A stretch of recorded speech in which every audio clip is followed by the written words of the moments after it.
La educación y la pedagogía en el siglo XIX. A comienzos del siglo XIX surge en Alemania una constelación brillantísima de grandes filósofos y escritores que se ocupan de la educación y que pertenecen a las corrientes idealistas y no humanistas de la pedagogía.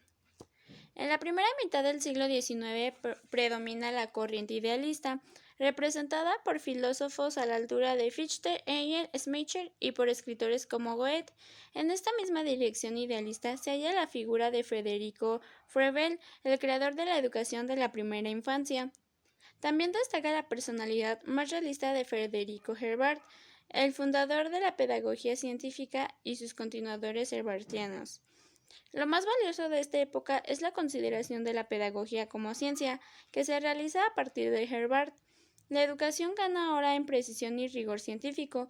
La pedagogía de este siglo, a pesar de su carácter científico, influye directamente en la educación por medio de las instituciones fundadas por los herbartianos, como medios de aplicación de sus teorías.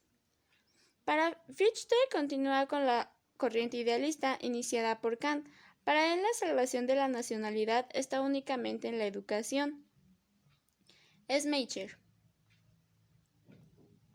fue como casi todos los educadores de su tiempo, primero maestro privado y después profesor universitario, influido por la corriente idealista de Platón y de Kant. Él considera la pedagogía como una ciencia derivada de la ética y la política. Federico Hegel fue también profesor de enseñanza secundaria antes de pasar a la universidad, representante máximo de la dirección idealista, creador de la idea del espíritu absoluto. La educación para él es el medio de espiritualizar al hombre. Goethe, el más grande de los escritores de la lengua alemán, no se ocupó sistemáticamente de la educación, pero en gran parte de sus obras expuso ideas pedagógicas y en una de sus más importantes, el Wilhelm Meister, dedicó toda una parte llamada la provincia pedagógica a la educación. Federico Froebel. Él se dedica a la educación de los niños, fundando una escuela llamada Instituto General Alemán de Educación. Fundó también la institución para los niños pequeños, que al poco tiempo cambió por el nombre de Jardín de Infancia.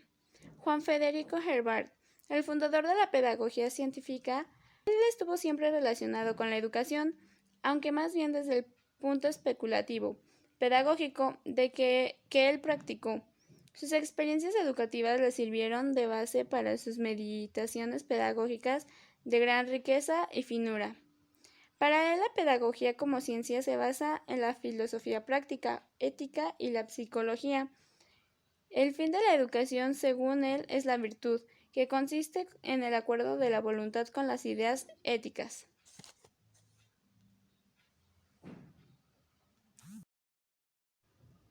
Bien, ahora iremos con la segunda mitad del siglo XIX.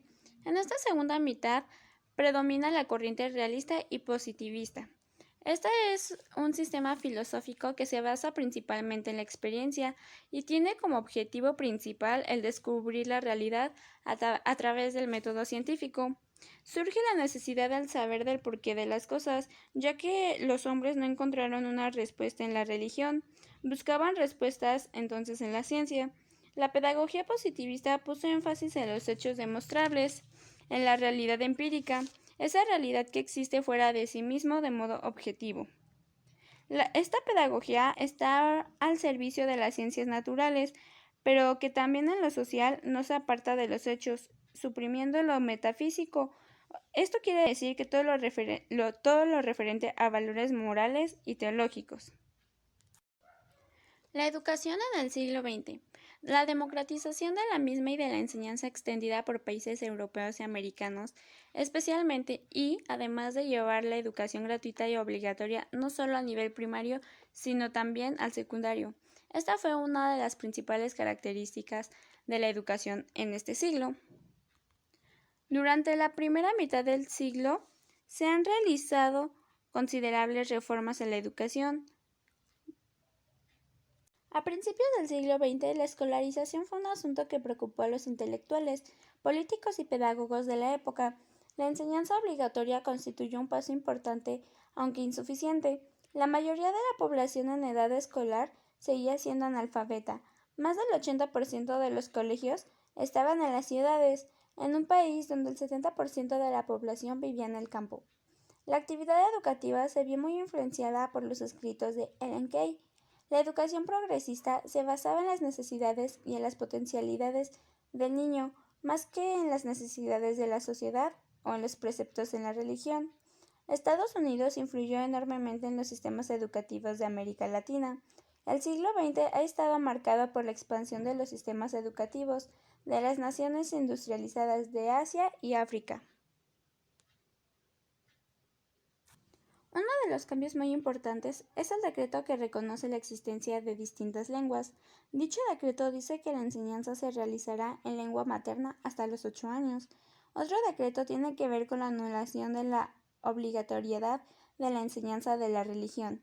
Así se pretende dar libertad religiosa y de conciencia tanto al niño como al maestro. También se crean las misiones pedagógicas. El objetivo era la modernización docente, extender la cultura general y mejorar la educación sobre todo en la población rural, es decir, en aldeas y villas. Se pensaron construir 27.000 escuelas para escolarizar a los niños que no asistían al colegio, porque no había, pero debido a la crisis mundial se constituyeron menos escuelas de las que se pensaban. A partir de ahora la enseñanza pública debía ser una función esencial del Estado. Esta tenía que ser laica, aunque podía delegar en la religión o en el municipio. También se permite la educación privada, si ésta no persigue fines políticos o partidistas.